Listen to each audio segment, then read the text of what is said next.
Thinking about things, were you, sir? Is that a problem, officer? Thinking about things? Do you know what day it is, sir? What day it is? Yes, sir, what day of the week it is. It must be, hang on, well, I must admit I've lost track of the days a little. Well, hang on, they all roll into one. But if I sit and think about it for a moment, I'm sure I'd... Can you tell me who the Prime Minister is, sir? The Prime Minister? Yes, sir. Can you tell me who the Prime Minister is today, sir? Why is he asking me who the Prime Minister is, for goodness sake? It's that Tory fella still, is it? You know, the Eton lad. Oh, mind you, they're all posh boys these days, aren't they? Do you like sitting in the park? By the swing, sir? Well, the bench is a bit hard, but the kiddies like to come and play here, don't they, sir? They come in on their way to school, don't they? Well, I don't really know. Do you like to watch the kiddies, sir? Well, actually, I prefer... Do you come and watch the kiddies often, sir? No, not really. I just came this morning because I couldn't... Why are you asking me about the kiddies? It's all right, sir. Keep calm. There's no need to get upset. I'm not getting upset, Constable. I just want to know why you're asking me so many questions. I'm just wanting to make sure you're all right, sir, sat out here in the cold, in your pyjamas. Just making sure you're all right. Well, I'm fine, thank you very much. Glad to hear it, sir. Do you live close by? Well, it's not that far. I had a bit of a walk to get here, like. What's your address, sir? Can you tell me that? My address? Well, yes, sir, just making sure you're not lost. Of course I'm not lost. I've been coming here for years, haven't I? Stay nice and calm, sir. There's a good chap. Borrowdale Road. Ah, good. So you've remembered that, then? Of course I have. I'm not stupid. And I realise why he's asking me all these questions. Poor old Grandad. He must have been so confused when they found him in the park. Are you walking home again then, sir? I've had enough of this. Yes, I say, I'm walking home. That's good. Don't want to frighten the kiddies, do we? I stand up and give him a look. I realise he's not going to leave me alone. But why do I feel guilty? He's making me out to be some sort of dirty old man. How dare he? I'll be going now, if it's all the same to you. Good idea, sir. Shall I walk you to the gate? There's no need, I tell him. It's no bother. I'll just walk you to the gate. Make sure you don't get lost in the park. That wouldn't do, would it? I'm perfectly fine, I say. I start to walk back along the path towards the woman who's waiting. She sees me coming and turns and walks away from me.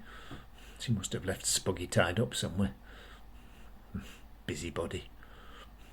He follows me all the way to the park entrance. There you go, sir, he says. You could get the bus from here, of course, if you wanted.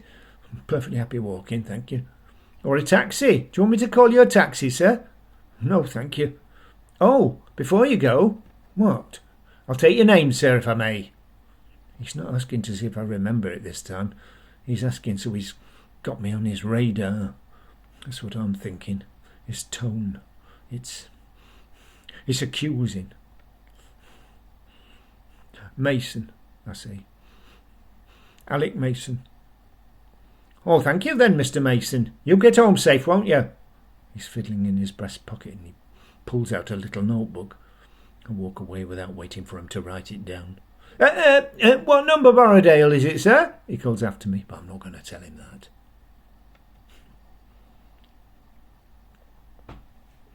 Sun's up as I'm walking back. People going about their business. Quite a few of them do a double take when they see me walking along in my Wellingtons with my dressing gown hanging down underneath my coat, my pyjama trousers tucked into my boots. Must look a sight. I can't help it.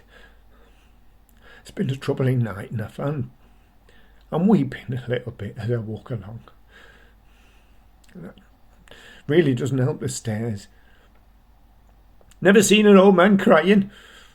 That policeman, he's really upset me. Spuggy, what a stupid name for a dog.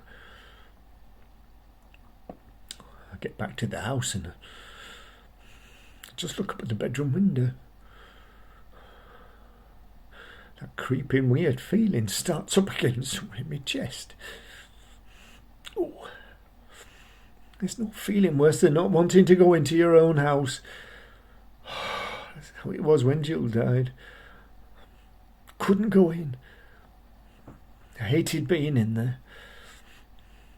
But you have to, don't you? You've nothing to hang on to. At least I remembered to pick up my key this time. My new key. New key. Never been to Newquay. Always fancied a trip to Cornwall, but it's so far. I let myself in and just stand in the hallway for a moment. Just listening for something, am I? I don't know. Not really. Just feeling what it's like. This old house. Just me in it now. Can't be sure whether it wants me here anymore. It's my house. It belongs to me. But do I belong to it? I wander down the hall into the kitchen and check the clock on the cooker. It's 8:05. Blimey. Didn't realise I'd been out so long. I'm tired though. Maybe I'll go back to bed for a bit. A cup of tea. And then go back to bed. Yes. I'll fill the kettle from the tap and switch it on.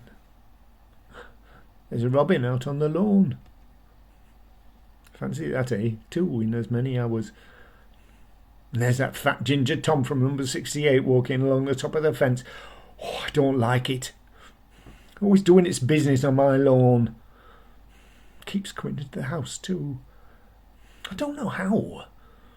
It must push its way in through the old cat flap in the back door, even though it's always been shut since Reg passed away. Caught it in the bedroom a bit ago, pissing on my bed. Bastard thing. I've a mind to go out there and... Calm down, Alec. It's just a cat. Stay nice and calm. I make my cup of tea, carry it up to my bedroom. Not even going to look in Lisa's room. Just go and get your head down, Alec. Just for an hour or so, you'll feel better. I will, I know I will. So I pop the tea on the bedside cabinet, slip my dressing gown off and get in. Just put my clock radio on quietly, because I like dropping off to the sound of people's voices.